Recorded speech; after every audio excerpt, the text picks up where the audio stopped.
Welcome back to the 7 Sports Cave. I guess all Michigan State needed was a little magic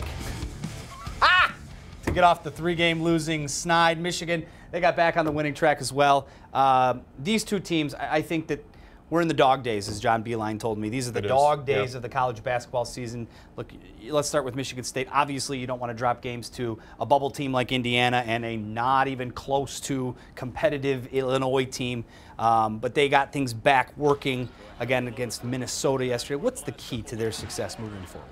It's just to get a level of focus and to start playing well. You want to start ramping up around this time so that when you get to March, I mean, really, these games don't matter as much, but if you beat Michigan, a lot of these sins are just erased. And once you get to the tournament, if you're starting to play well and ramping up, people forget about this part of the year. Every year, there seems to be a lull in Tom Izzo's season. Even when he's had really, really, really great teams, they still had a loss to a Penn State or a loss to somebody who it kind of is like, what happened? Is it just because it's just the longest season of the college sports? It's almost longer than basketball or football. Right, but it is that you can't come out and play every game. And from a Pistons perspective, we get this with Andre Drummond. Why can't he come out and play the way that he played on Friday night against the Knicks? Why can't he play? Because it's 82 games. That's why you can't play like that every night.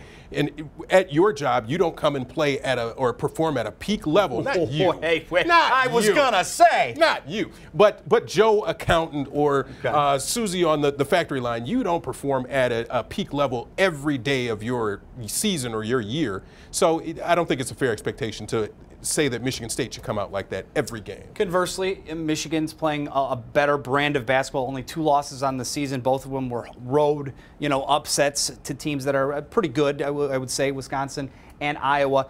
I think that it's the key to their season is the hands of one player, and you tweeted about him, Charles Matthews. Charles Matthews, when he plays at that level, I mean, those are NBA level moves that he's making, but he just fills everything in. When Jordan Poole is playing that way, Bristakis, and John Teskey was the other one, is just you've got a full roster of guys who are contributing at a high level. When they can do that, they're going to be a tough team to knock out in the Big Ten tournament and the NCAA. So who's got the edge? I ask this every single week because it's like this roller coaster of Michigan and Michigan State, and I still think that Michigan is the better overall team.